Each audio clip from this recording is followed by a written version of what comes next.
ওই মদ খেয়ে যদি না হয় বেসমাও, তবে কিসের মাতাও? কি রে, তুই আবার মদ খেয়েছিস? তোকে বারণ করেছি না মদ খেতে। তুই আর মদ খাবি না, ঠিক আছে?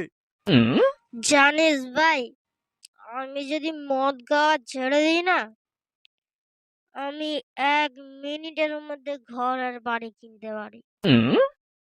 কিন্তু ওই লোকটার কি হবে, যার দোকান থেকে আমি প্রতিদিন মদ কিনি? ওর তো বউ বাচ্চা না খেতে পেয়ে মরবে। আচ্ছা ঠিক আছে, আমি মেনেই নিলাম যে ওর কাছ থেকে অন্য কেউ মদ কিনবে। কিন্তু ওই লোকটার কি হবে, যার কাছ থেকে আমি প্রতিদিন চাট কিনি মদ খাওয়ার জন্য? ওর বউ বাচ্চাও তো না খেতে হবে, মরবে। আচ্ছা ঠিক আছে, আমি এটাও মেনে নিলাম যে ওই লোকটার কাছ থেকে অন্য কেউ চাট কিনে নেবে।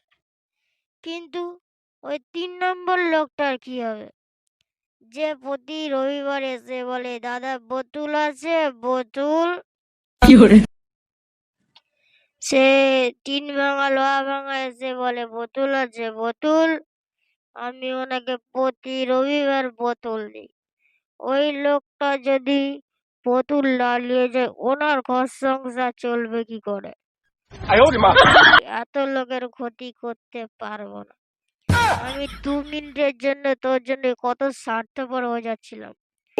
আমার মদ খাওয়াতে যদি এত লোকের সংসার চলে, তবে চলুক।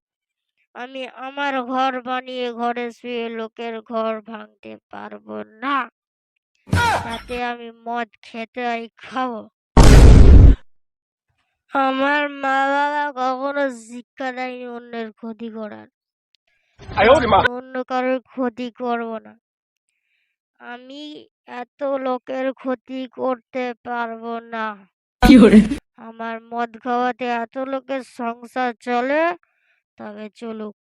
আমার মা বাবা এরকম শিক্ষা আমাকে দেয়নি কারোর ক্ষতি করো। আমি কারোর ক্ষতি করব না।